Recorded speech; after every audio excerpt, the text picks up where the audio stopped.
Hey everyone, welcome back to Make It Happen Mondays, where we talk about sales, business, entrepreneurship, personal growth, mental health, and everything in between with guests who I truly respect and I think make a positive impact on the world around us. And today's conversation is with Ryan Staley.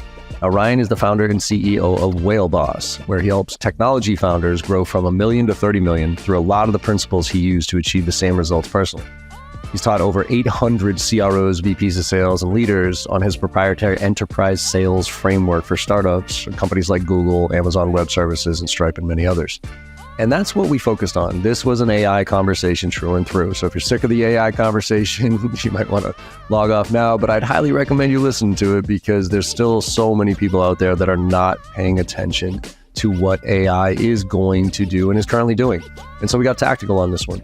We talked about how to be resourceful with AI, where to even get started, quite frankly, if you're a sales rep, and how to start leveraging this, and very tactical application stuff that he uses to understand ICPs, to come up with messaging, and focusing on the outcomes when you're using it, right? So instead of just going down a rabbit hole, it's focused on what's the outcome you're looking for and then backing into that.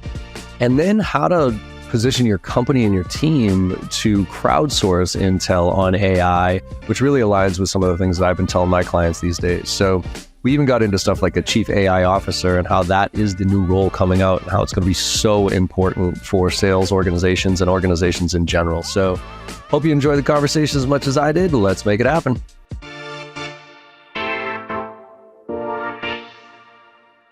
Ryan Staley, how you doing, my friend? What's up, John? How's it going, man? Really good. Happy to be on here. Looking forward to cutting up with you, man. It should be a good time. Yeah, this is going to be an interesting... I think you and I are on the same page with a lot of stuff as related to what's going on right now in the market.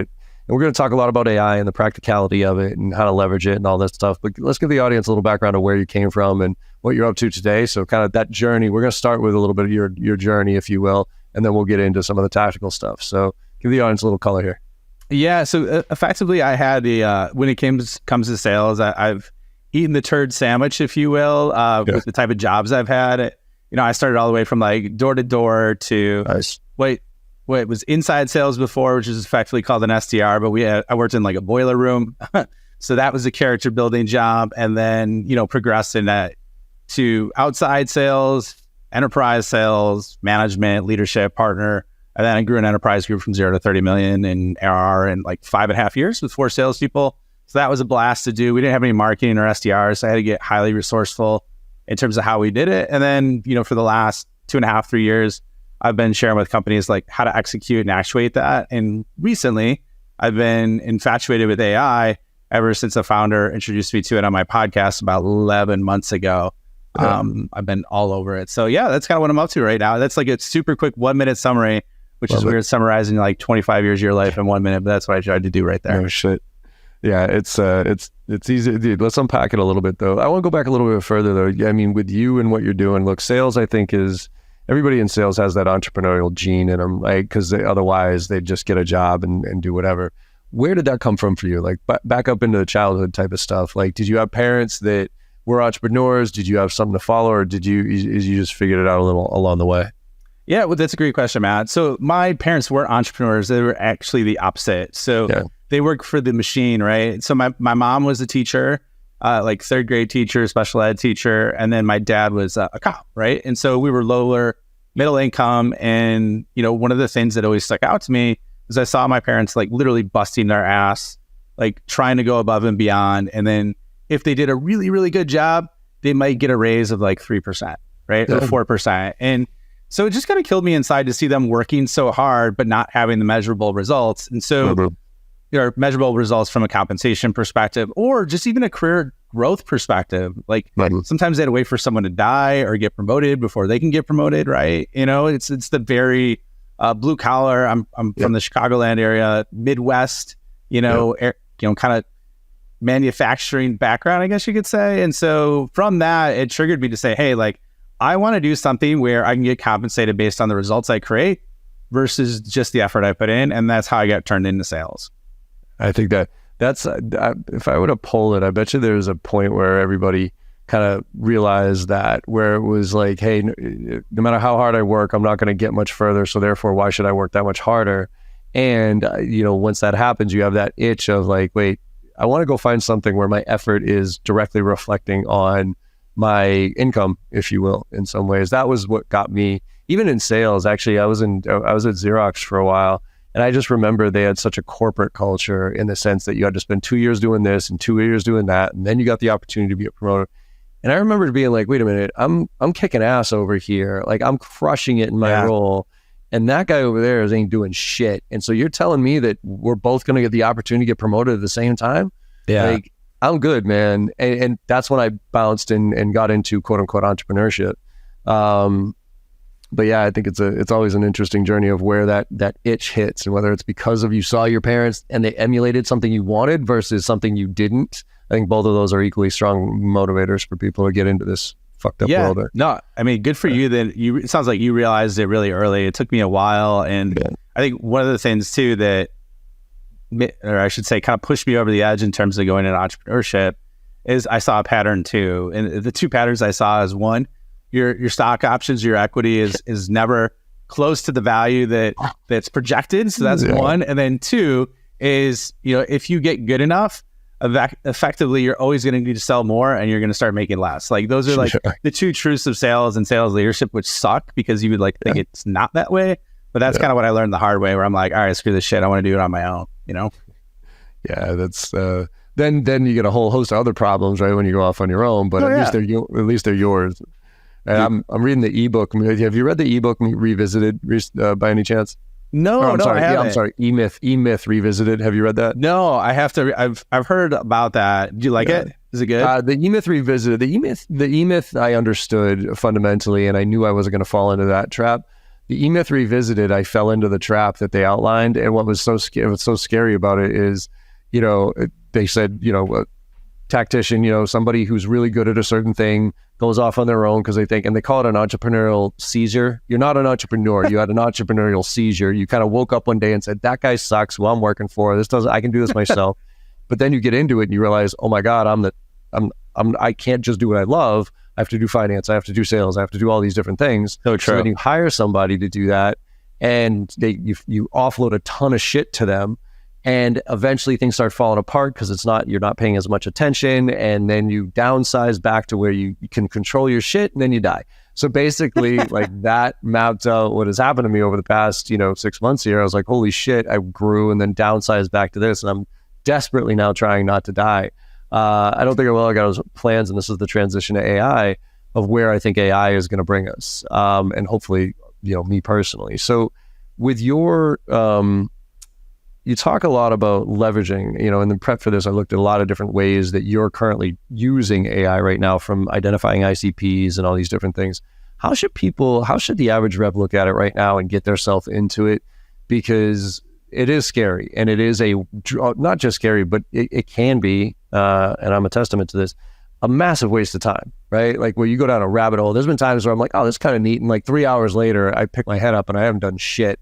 And I'm just going down some weird rabbit hole creating songs for Taylor Swift, right? So what would you suggest sales-wise people start doing with ChatGPT or tools like it? Or are there tools that you would suggest they start using that are a little bit easier? Yeah, definitely, man. That's a great question, because like I've been on a lot of podcasts lately, and I love doing it because that's the most common question I ask is like, okay, from a sales perspective, where do I get started, right? And so and that's part of the reason, like, I published it at a weird time of day. I just wanted to get it out there. So I created a B2B sales cheat sheet with AI on LinkedIn that anybody could grab and check it out. But it shortcuts a lot of this to make it super simple. So, but like, here's what I would say. If you look at it, there's like 3 core outcomes, because I'm a outcome-based person. I'm like a high D on the DISC profile, right? High D, high I, middle I, I should say, but very, very results-oriented, right? So I always look at outcomes. Like, I saw these people doing like carnival tricks with AI, like, oh, watch how I could do this, or watch. I'm like, that has nothing to do with like actual outcomes. I'm like, yeah, that's cool, but let's talk about outcomes. And so one of the things that I look at are like, I look at it in 3 buckets. And one is like, how can I compress hours into minutes, right? Like of work. How can I compress decades into days? And that's more like, think of like bigger picture acumen and understanding of who you're selling to, the market, business, everything like that. And then number 3 is automated execution. Like, how can I get this to do work for me that is either soul sucking or that I suck at, right? Like either I don't like it or I'm terrible at it, right? So like if you look at it through those three lenses, then what I would suggest is you pick one, not 10, one large language model. And what I mean by a large language model is that's like Google Bard, that's ChatGPT, or Claude, which just came out, which I've been really, really impressed with in terms of what it's doing. Like it's kind of weird. Like I was blown away by ChatGPT for a while. And I think it's still really amazing, but it seemed like it kind of, once they started having a lot of issues with the browser and everything, they clawed back, right? So in terms of some of the best output I've seen, it's been either ChatGPT or Claude right now. So pick one of those two, my recommendation. For real world research, if you're trying to do real world research, Bard is pretty good at that because that's based off Google's search engine. So I think pick one of those. And the reason why I'm saying that versus like the carnival games of like graphics and visuals and movies is because like if you really think about what you do, it's based in language, and 80% of other AI apps are built on those models, right? So this will give you a massive starting point. Then what I would recommend is like literally next time you have to do something that requires Google or something else where you don't know the answer, just leverage a large language model for it. And, you know, block a half hour out for it. You don't need to block off days, just block a half hour out for it and experiment and just keep asking it questions. And you'll be blown away with kind of what happens when you do that, right? And so I think that's step one. So then you kind of see what's possible. Step two, I would say then is like, you could look at like either what you spend the most time on or where like you could connect with customers at a greatest level or biggest gap in understanding, and then try and apply it through that. And then just continuously incorporate it into your job and identify like what are the big workflows that give you the biggest result in the least amount of time, I should say. That's kind of how I would look at it. Like that's a really quick summarized version of it, but yeah, no, I like it. I think it's about getting started, right? But you mentioned something in there that was I think is important, is to do like hour a day, whatever it might be. But don't like treat it as, okay, I'm now going to go deep on this for the next 5 hours, because you know that micro learning kind of gets you to start to figure it out. And that's where you know, you had said something on either, I forget, it was a post or another podcast you were on about crowdsourcing the best of the best, right? Where And I have a similar philosophy where I'm telling the orgs that I work with, you need to turn your sales org into a sales lab, basically. Right. And love that, man. It's and almost like, you know, hackathons, right? You hear hackathons for engineers. Well, we should have them for sales. And we should, you know, collectively work together to address and try to figure out which tool can help us best solve that problem. So how do you suggest crowdsourcing intelligence right now? Because we are going through a transition phase. I think a lot of companies have two options. One is legit rip and replace and start AI native, right? So, I mean, generally, because what got us here is not going to get us there. Or restructure their team to start to help crowdsource intel so that we can learn from it. So what are some suggestions you have for companies on how to crowdsource that so that the reps can play with the tools, but within a structure? Okay. And I have a definite recommendation. I love the term labs, or labs that you have, like Sales Lab. Did you see the episode or the series Quarterback on Netflix? No. Okay, so then this is related. I know it seems unrelated, but it's totally related. So basically they followed around Patrick Mahomes, they followed around Kirk Cousins, they followed around Marcus Mariota for a year, like all of last year, which was pretty cool that Mahomes won the championship because it shows the ups and downs, right? Yep. But one of the things that Andy Reid gives them every Wednesday is lab time. So basically, they let Patrick Mahomes and the other offensive players come up with creative plays that they think will work. And then if they impress Andy Reid, he'll incorporate them into the game plan. So like that's where you see some of the weird stuff that they pull off. And so that's why it's funny you say that, because like I literally just saw that episode yesterday. I'm like, this is so cool. Okay, so let's relate it to AI. We'll go in full circle now. But anyways, it's a slight plug for Quarterback. No sponsorship or affiliate money got past hands for that one. So, okay. So here's what I would recommend, like in terms of how to crowdsource it with your team, like what you're talking about. Because let's face it, I would say very few companies are starting from zero, right? No. It's so they either have sales infrastructure in place or sales teams in place. And so basically taking a different version of kind of what I just mentioned previously, but for your team. And so here's how I would start. The first thing you got to understand from a leadership perspective is really what's possible. And so as a leader, it's really easy to figure this out And like you could literally Google like top business use cases for AI in sales or top business use cases for AI in marketing, right? You could literally start there and spend, you're going to do 45 minutes prep for a team meeting anyways. Do that and understand what's possible. If you're in a community or forum, ask, just other CROs, VPs of sales, what's possible there, right? So then what happens is, so your next team meeting, this is what I'd recommend. You bring those ideas of what's possible and you show your team, right? Yeah. In terms of like what's possible in terms of hours and minutes, decades and days. And I post lots of comments on like, we're cool, like actionable workflows that you could do on LinkedIn. So you can check that out. But there's tons of things out there, right? So show your team what's possible. And then from there, give them an assignment. The assignment is over the next week, you're to spend an hour using one large language model. You get to pick, right? You get to author. It could be ChatGPT, it could be Claude, whatever, right? And I want you to experiment and find out, 1 to 3 things that make your job exponentially easier. And then you're going to present them to the team, right? So then when you present the next meeting, you present them to the team. All of your reps present. And if they have 1 to 3 things, say you got 5 reps, you could assign 3 things. I don't think 3 things is too much, but basically you have 15 different use cases. And then the team upvotes which ones are the best. Then you implement those in the team. And then you rinse and repeat and report back results and do it every week. That's so simple. And it's like labor is literally the largest expense right now. It's a great way to engage your sales force, but at the same time, also like upskill exponentially on the AI side, because most companies are only focusing on the product. And that's where I see a big, big flaw. I love it. Again, I used to do that manually, but with certain things throughout the week from a sales skills standpoint, right? It was at the beginning of the week, I would tell my team, all right, what's the problem we're trying to address here? Oh, getting through gatekeepers, dealing with this objection, whatever it is. And I'd say, okay, let's find an approach that we think works.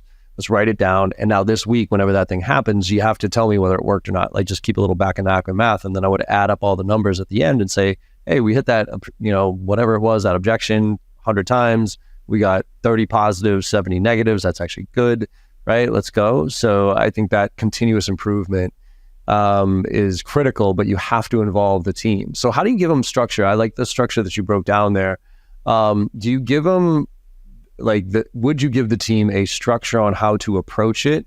Because I find that if we just tell people, hey, go find something, right, that's going to optimize that, we'll get anything and everything and we'll get some pretty lame stuff to a certain degree. So how can you give them a little bit more structure to identify the components that they could be hyper-focused on? Yeah, so I think the low-hanging fruit are research. You could do summarization of summarization of transcripts. Excuse me. Particularly Claude. Claude has like longer, it can ingest longer material, so you can import basically an entire transcript and say, hey, identify the top 5 buyer points from here, or the top 5 objections that you see this person might have. You could do things like that. You could even put, here's another example that works really well.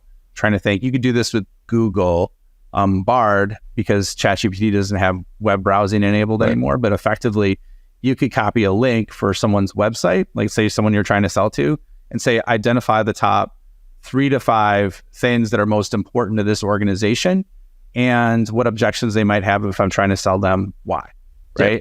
So that's another example use case. You could use it for emails. You could use it for positioning, saying like, you have a meeting with, let's say, the C-level team and you're selling cybersecurity. Let's say you're selling cybersecurity, right? Like a cybersecurity SaaS solution to the CISO and other members. You could say, hey, I'm trying to sell the CISO and the VP of product at this type of company for, this solution. What would be their most likely objections, right? Like, so those are like probably like, I just dropped like 5 use cases that you can do very simply. And then what you'll find is there's certain ones that'll work better than others. And you got to have a little patience, right? And just talk to it like it's a person, and you'll keep getting better responses. So that's kind of my feedback on how to tactically execute it.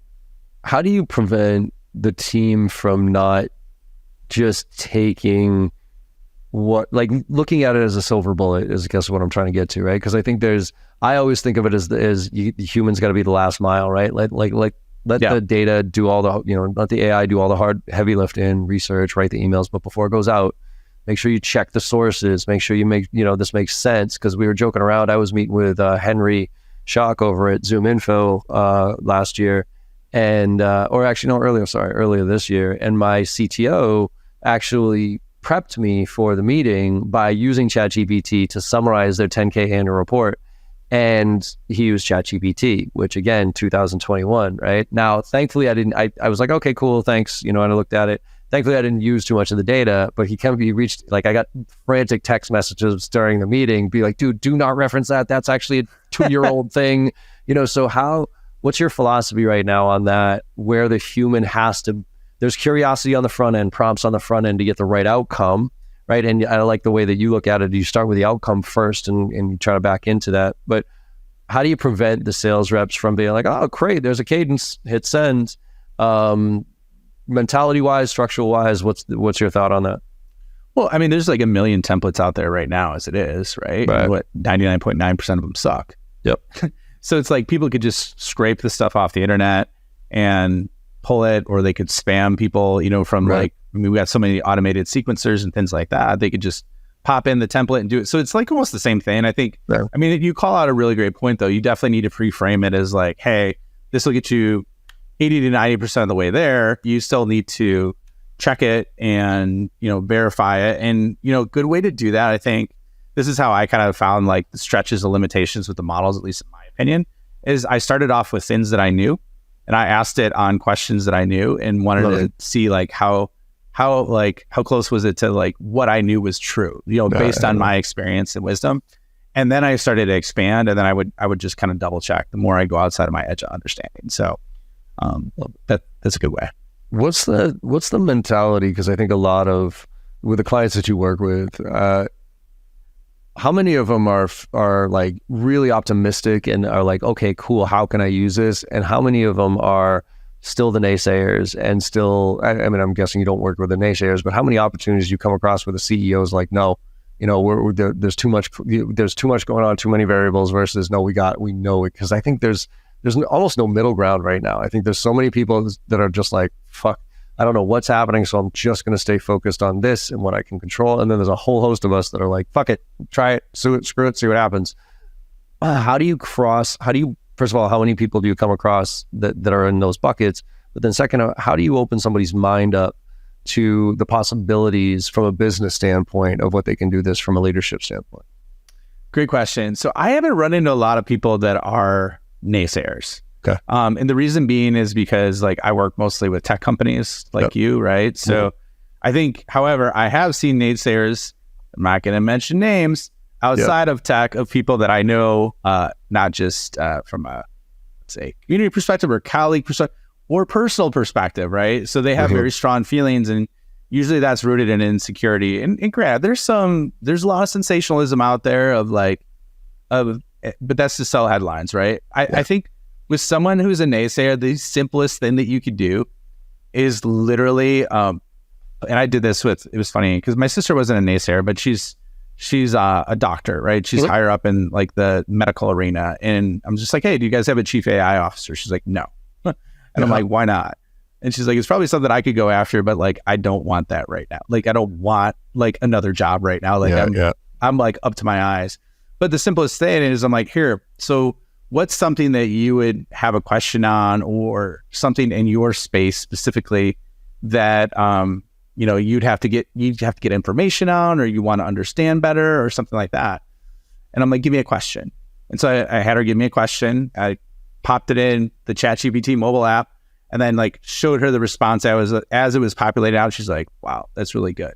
That's what I would say is the best way. Or if you're virtual, just pop on your computer and do the same thing with a question. I had, it's funny you asked me this, John. I had a former client that was the CEO of a Fortune 500 company, right? And he's retired and he never used it, right? So but he's a writer. He writes books and playwrights. And I'm like, hey, have you heard of this? He's like, no.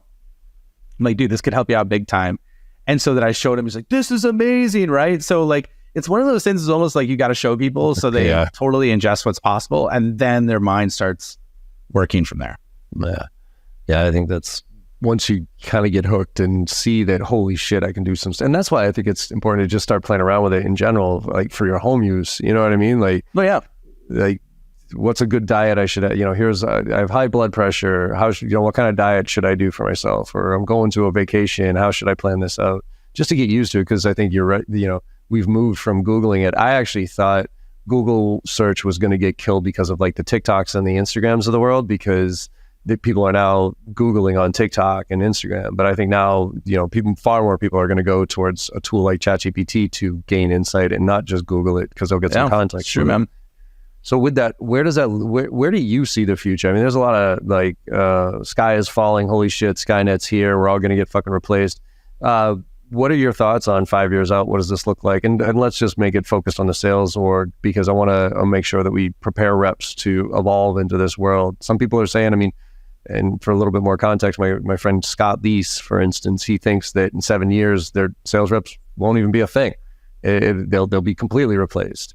I'm more of the 80-20 rule. I think it's probably going to wipe out 70 to 80% of the population who are acting like robots, and give the 20 to 30% the power and the tools that'll be almost indispensable. So where's your head off at right now?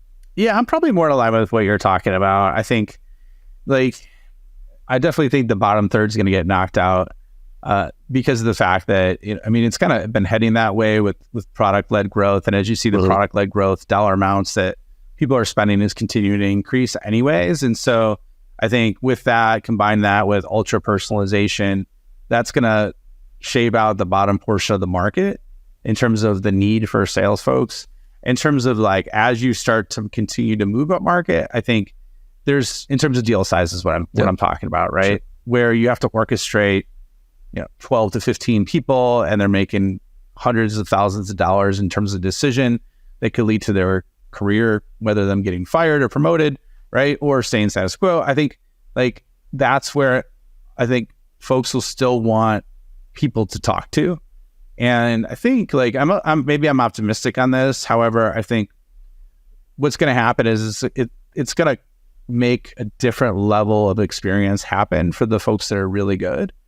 And so their productivity is going to be way higher from an output perspective. However, at the same time, I think they are going to focus on the relationship components of human to human.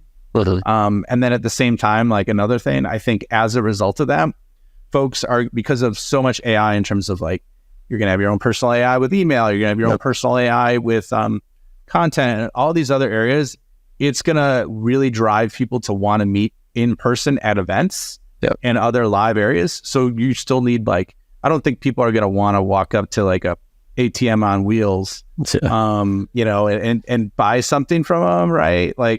For big deals, I just don't see that happening in the short term. I'm trying to think, was that a Modern Family where, they had Phil Dunphy's head on the Apple iPad? Could you imagine someone buying something from that? No. A $500,000 deal? No. Maybe that's where I think, there's still room for sales folks, but there's also going to be new opportunities that pop up as a result from it. You know what I mean? So what's the future sales rep look like to you? Is it full cycle? Is it more marketing? Is it customer success with PLG? If you were to say what your vision of a great sales rep looks like in that 5-year time frame, what does it look like? That's a really great question, man. And I haven't actually drawn this. I should create a mid-journey picture of this, what the sales rep in 5 years looks like. Yeah. I think, I'll try to think of the movie. What was the Tom Cruise movie? Minority Report? Yeah, Minority Report. Actually, I used the image of him to say the same. I did a presentation the other day. Oh, nice. And I actually used the exact image that he's standing there with the gloves on and moving everything around. Okay, so you and I are on the same page. I don't know if he's got gloves on, right? I don't know if the future rep has gloves on. He or she, I should say. Right. But what I see happening is a couple things. One is you could say all right, I think there's going to be less components tactically that each person needs to do because it'll be automated at a higher level. And so what I mean by that is, let's say marketing is okay, I want you to create a 15-point campaign, multi-channel approach, hitting this target ICP for companies in this range with this demographic and this psychographic, and execute it over a 30-day period with 20 touch point. I'm just making up stuff right now. Yeah. With all the parameters, right? And so I think that'll be orchestrated from someone more at a strategic level. Whereas right now you have reps that are tactically like building piece by piece out and using the template. So I see that part like orchestrated, right, for leading companies. Then the other thing that I see happening is, all of the non-sales activities, like basically note-taking, CRM notes, all those different areas are going to be automated as much as possible with oversight, with rep oversight, basically just on like tweaks here and there. Right. And then also they could adjust temperature settings and probably creativity settings of like different components. So they still have their own unique person as them. I also think they're going to have their own personal sales AI where they could push it out, and that AI will do the automated digital versions of them for them. And then, when it comes to like the connecting aspect, I think it's more they're going to be really good presenters and storytellers. And I think the really good ones will be meeting with people live, which sounds weird, right? Went through the period where it was live, now it's virtual, at events and different shows, and then like really connecting with them like humans. And I think like that's where I see kind of the future of a sales role is from right now. Cause it's a great question though, man. I haven't really thought about the exact architecture, but that's how I would kind of draw it up right now. Yeah, I think that image is there on me. And the other one I keep using, I've used this for a while though, is the Iron Man, right? Iron Man, Iron Woman, yeah, that's right? Perfect. Because it's the suit. It's not just because we used to have the person in the suit, right? But we need the AI for Iron Man to work, right? Without Jarvis, Iron Man's just a chunk of metal, right? And so Jarvis makes it go. And that's where I think that that visual is stuck in my head. But you had mentioned something else as far as evolution here is concerned that I don't see enough of right now, and I'm wondering why, which is the chief AI officer, right? Which is, I used to think that the advent of the chief evangelist officer, which should come out soon, which is the kind of the internal person that represents your brands, the person, not the company. That hasn't taken off nearly as much as I think it should have. But with this chief AI officer, are you seeing any of them right now, like because I haven't looked into this as far as if there are jobs even out there like that, but do you think every company should start moving in that direction where they have somebody internally who is like solely focused on AI and what it can do for the business? Oh, without a doubt, right? Yeah. Without a doubt. I think there are some of those out there. There's a guy who's like a futurist named Peter Diamandis. Have you ever heard of him? So he runs like X Prize is one of his things, and he's been talking about AI for years.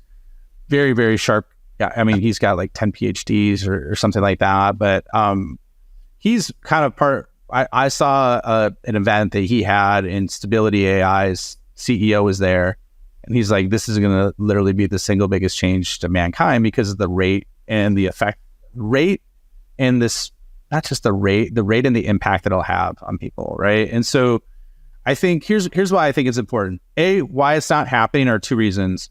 One, it's a really hard role to find, like the right character traits and the right skill set to actuate it, because you need someone that understands technology, but is a business liaison, and then also has and can connect future-looking trends while also be able to politically align people. Like there's a lot of details to it. So I would say that's one of the barriers of why there's not more out there. Two is, I think the biggest flaw companies are making right now is they're enabling AI into their product, but not so much their people, like I talked about before.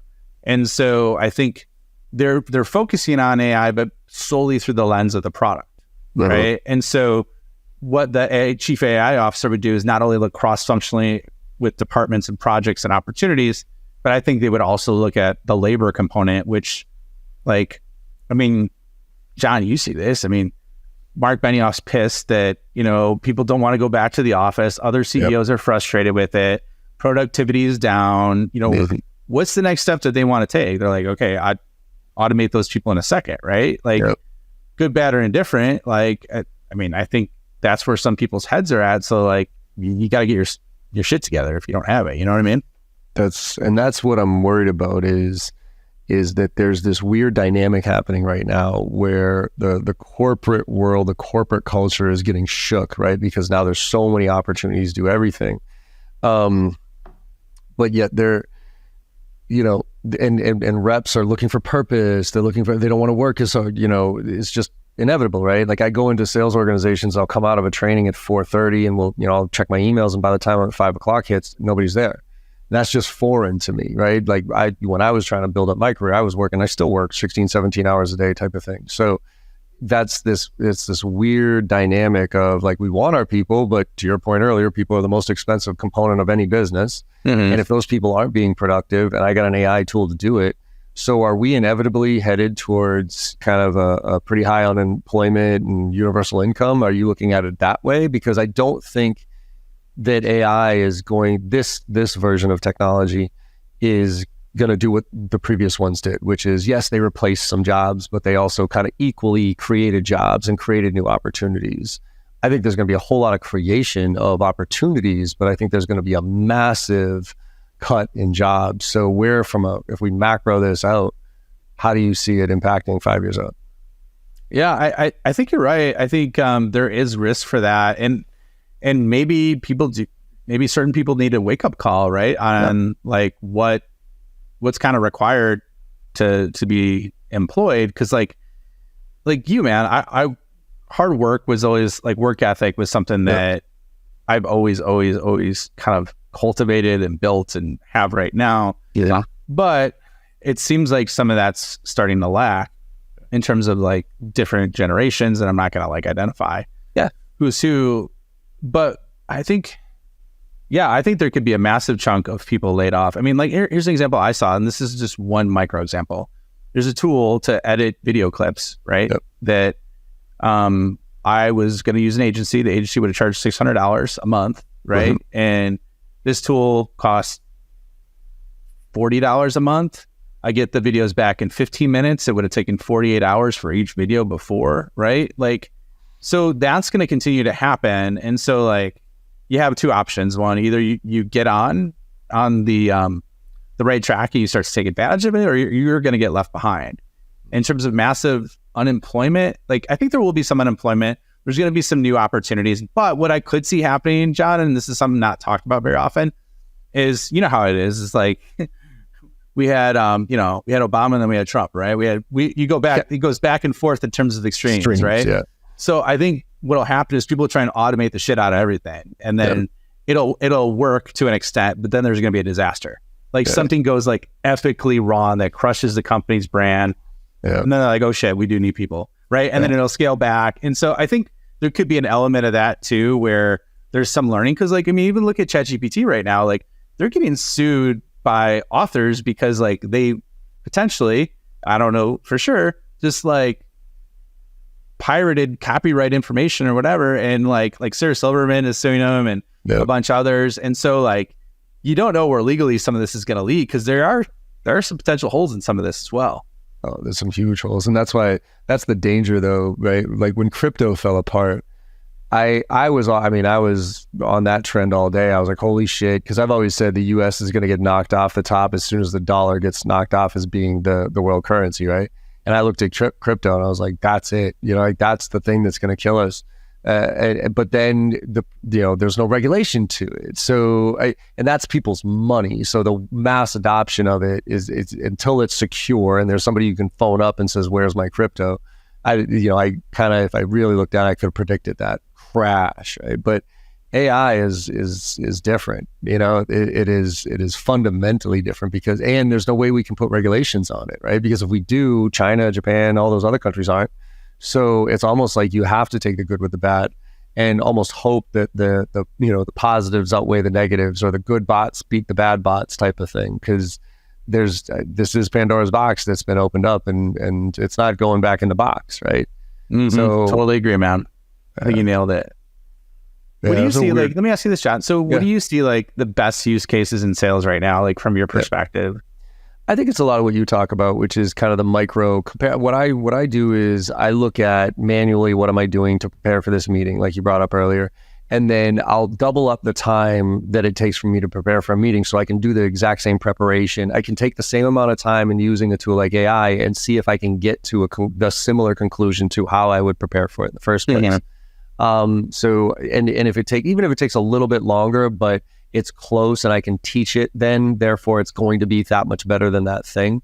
But I actually think where AI is going to have the biggest impact on sales specifically is coaching, is frontline coaching, because reps don't get enough. And there's a couple of tools that I'm playing around with, Wonderway and a few others that, pretty legit. Now, for somebody like you and me coaching, right? Coaching us, okay, like I get it. I didn't ask an open-ended question. What the fuck?